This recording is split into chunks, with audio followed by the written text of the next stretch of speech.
everyone. Welcome to Main Street Matters by Heart on Main Street, the podcast that knows trust is the currency of retail. I am your host, Patrick Keiser. This is our fourth episode in our series on John Jantsch's Duct Tape Marketing. In episode 1, we talked about the Marketing Hourglass, a new way to guide customers from knowing about your business all the way to referring your business to their friends. In episode 2, we discussed why everyone is not your market and how to define your ideal customer. Last week in episode 3, we explored differentiation and the power of your talking logo. Today, we're going to be diving into what may be the single most important tool for building trust with your customers: content. Now, before I dive in, I do want to encourage you to go out and buy this book. It's Duct Tape Marketing by John Jantsch. I'm covering a lot of key points over these 10 episodes, but you're going to see things differently, and something might speak to you that I completely omit. So I do encourage you to go out, buy the book, read the book, and really ingest its information. Also, if you're liking this content, make sure to drop a follow to this podcast. Really, followers help sustain our podcast and make sure we're able to provide great content for you. And, you can go back and listen to any of the other 98 podcasts that we have out right now. Next week is going to be episode 100. So excited about that. Now, speaking of content, I know the word content can feel overwhelming. Maybe you picture endless blog posts, YouTube videos, or trying to keep up with the latest TikTok dance trends. But here's the good news. For independent retailers, content marketing does not have to be complicated, expensive, or time-consuming. At its core, it's simply about communicating in ways that educate, inspire, and connect with your ideal customer. As John Jantsch says, content is the voice of your marketing strategy. So in this episode, we'll talk about why content builds trust, the different forms it can take for small retail businesses, examples that work on Main Street, and practical steps that you can take this week to start winning hearts through content. So get ready to make some content that feels aligned. It's book club time. Let's start with the why. Why does content matter so much for trust? Think about the Marketing Hourglass. After know, or that's K-N-O-W, or awareness, and like comes trust. It's that third element. Trust is what transforms a curious shopper into a confident buyer. And trust is built over time through repeated positive interactions. Content is how you create those interactions, even when the customer isn't standing inside your store. Jantsch explains it this way. People trust people who educate them. When you teach your customers something useful, you demonstrate expertise and generosity. You're not just trying to make a sale, you're helping them solve a problem, and that builds credibility. For example, imagine 2 home decor shops. Shop A just posts product photos with captions like "new vase in stock." Shop B posts 5 easy ways to refresh your living room for spring, featuring one of our favorite vases. Which shop earns more trust? Well, to me, shop B, because they're not just selling, they're guiding me through the experience. Here's another way to look at it. Content acts like a bridge. Before a customer is ready to buy, they still want reassurance that you get them. You get their needs, their style, their values. Content is how you show that you do that. And for independent retailers, this is a huge advantage. You're not a faceless corporation.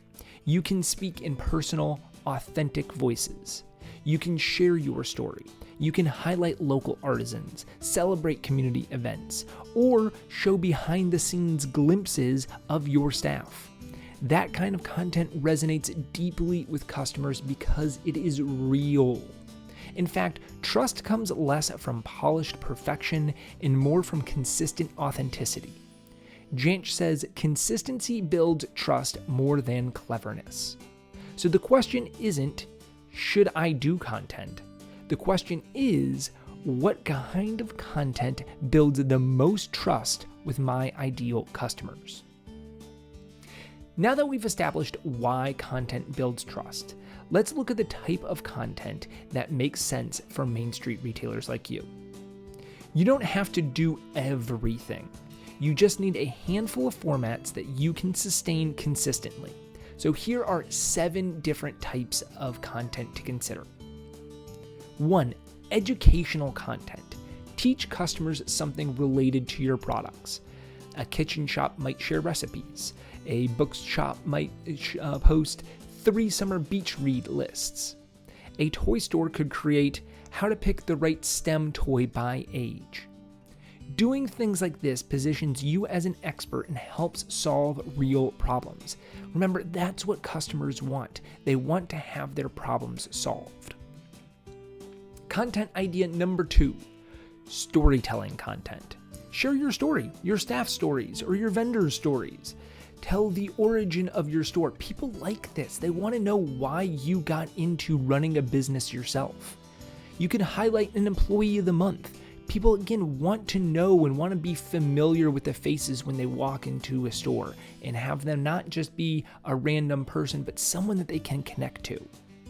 You could also feature a local artisan whose products you carry, featuring them and highlighting them as someone that's local to your community that you're also representing. You're hitting on so many different things here. You're talking about shopping local and being local and supporting local. People will resonate with that.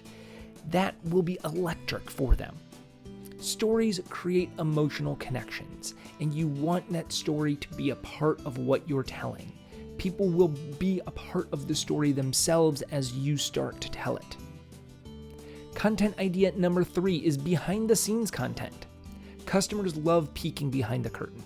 You could show how you set up your holiday display window, setting up your phone in a time lapse, so it's this quick progression of building out your window. That's a really great content idea. People will really like that. You could also use a time lapse to show how you're resetting a display, showing what it went from in the steps in the process to get it to being something new and transformative within your store. You could introduce delivery day chaos with some humor of all of the packages coming in, all of the boxes, all of the pallets of merchandise coming into your store. Not only does it advertise for those things, but then you can show how you're inventorying it, how you stock things, and really give people a glimpse into the idea that running a retail business is a lot of work and everything that goes into it. This humanizes your business and makes people really want to support and help your business out because of all the work that you're putting into it. Content idea number 4 is social proof content. Nothing builds trust like customers seeing other customers talk about your store and giving their opinions about it. So you can interview customers, you can ask them to share testimonials, you can post photos of happy customers, of course, all of this with their permission. Repost tagged photos from social media where people have tagged your store and that you're reposting it. Think about that. When you post something and someone reposts it, or you tag an account in it and they repost yours, you get a little extra jolt off of that. And so by taking that and giving that same experience to somebody else really helps build that social proof. And Jantsch reminds us that people trust people who are like them. So having the people connect to your store, having other people talk about your store on social media, that's going to encourage others to do it as well. Content number 5 is event-based content. Tie your content to what's happening either around your store or around your community. Promote your community festivals. Share holiday gift guides. Highlight sales or store events with behind-the-scenes prep work. This keeps you timely and relevant and connects to everything else that's going on in your community. If they know about the festival and you're highlighting the festival, then they'll think of you when they're going to that festival or when they're preparing for it. Content number 6 concept is user-generated content. So invite your customers to create content for you. You could do photo contests, you hashtag for shoppers to share their finds, have it unique to your store. You could have testimonials recorded on video in your store, again, with their permission. This not only provides content, but also deepens the customer engagement. And number 7 is evergreen content. Create content that stays useful all throughout the year. Things like how to care for your jewelry, People are going to need to know that not only when they bought it, but they're going to want to know about it a couple months later and a couple months later after that as they're continuing to care for this jewelry. Top 10 rainy day events for kids. People are always looking for things to do for their children, for the children that they're looking after when you can't just go outside and let them go to the playground. So rainy day activities. All throughout the year this can work. How to layer decor pieces in small spaces, helping people re-envision what they can do in their house no matter the time of year. Evergreen content builds trust continually, not just at one time. So as a key principle, you don't have to master all 7 of these. Pick 2 or 3 types that really align with your strengths and your vision and your ideal customer's interests, and do those really, really well. So let's connect this back to the marketing hourglass. Content isn't just about trust, it shows up really in every stage. So let's walk through those stages. The know or awareness. Content makes you discoverable. Blog posts help with SEO, social media posts expand your reach, and short videos catch attention of people. Like is the second step. Content shows personality. A playful Instagram story or a heartfelt Facebook post helps customers decide if they like you or not. Trust is step 3, and this is the core. The educational blogs, testimonials, and how-to videos all reinforce that credibility. Step 4 is try. So free samples, webinars, or downloadable guides are all great forms of content. They let people test your value before they buy in. Step 5 is buy. Even here, content matters. Clear product descriptions, helpful signage, and frequently asked question pages reduce all of the buying friction, and that's content too. Step number 6 in the marketing hourglass is repeat. Email newsletters with helpful tips will help bring customers back into your store. You'll be constantly reminding them of the value that you provide and how you're educating them and how you're providing content for them and ideas for them to use. And then the step 7 of the marketing hourglass is refer. Shareable content like contests or feel-good stories give customers tools to help spread the word about your store. So content isn't just a side project, it's a thread running through your entire customer journey. So at this point, you might be thinking, okay, Patrick, I get it, content matters, but I don't have the time. Well, you're not alone. Time, confidence, and consistency are the biggest barriers for retail. So let's tackle them. Roadblock number 1 is time.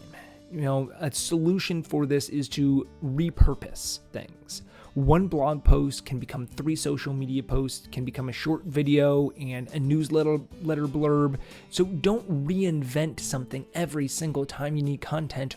Reuse things. Have something that you can use multiple times over and over, therefore that you're getting 5-6 uses out of the time it took to do one thing. Another roadblock is confidence. So a solution to this is start small. You don't need fancy cameras or perfect writing. A smartphone photo with helpful captions builds more trust than a polished ad. And if you don't feel confident with your smartphone photo taking capabilities, we have a great webinar on our website, heartonmainstreet.org, that talks to you about different things that you can do with your phone and helps you build skill sets in order to take better pictures using just your phone. Again, you don't need a fancy camera.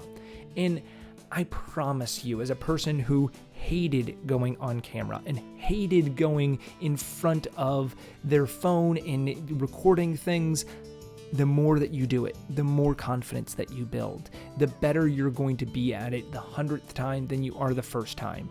And I know it's going to take a little bit to get through that, and that's okay. You can mess up a bunch of times and just delete those, or you can make a compilation of all your silly mess ups, and that's human too. So be confident in yourself that you will grow, that you will get better creating your own content. The third roadblock that I consistently hear is consistency. So a solution to this is create a simple content calendar. even one post a week done consistently is better than bursts of content followed by weeks of silence. As Jantsch says, the best content plan is the one that you will actually do. And remember, your content doesn't have to be perfect, it just has to be authentic. So here are 3 steps that you can take right now to start building trust through content. Pick one format. Choose one type of content. Maybe it's Instagram posts, maybe it's a monthly blog, maybe it's a weekly email, but commit to starting small and make sure that you're doing this one really well. You can brainstorm 10 ideas. Take 20 minutes, write down 10 content ideas connected to your products or your customers' questions. For example, top 5 teacher gifts, how to style scarves 3 different ways, or our favorite holiday candles. Those can be content ideas that you can build things around. And then create one piece of content this week. Don't overthink it. Snap a photo, write a short description, and post it. Then watch how people engage with that.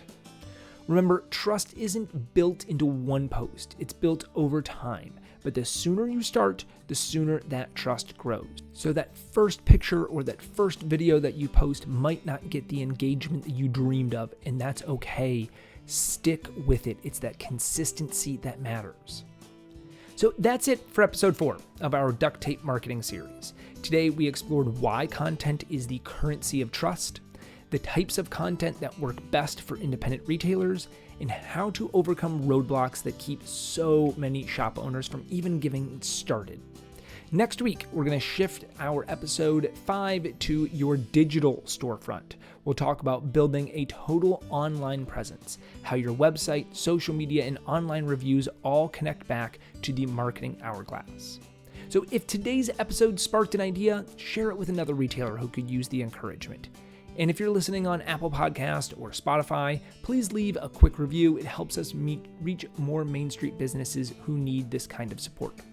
You can find a ton of resources that we have through our website, heartonmainstreet.org. We are a 501c3 nonprofit that helps independent retailers rebuild after natural disasters. So if you are in a position to do so, please consider making a donation to our organization. Even a small $5, $10 donation goes a really long way to helping us accomplish our mission, helping stores rebuild back so that they can remain a vital part of their community. So stay safe, shop local, and keep your heart on Main Street. This episode was written, produced, researched, and edited by me, Patrick Keiser, with a very special thanks to John Jantsch in his book, Duct Tape Marketing. For more information about Heart on Main Street, you can visit www.heartonmainstreet.org. Thanks. Bye.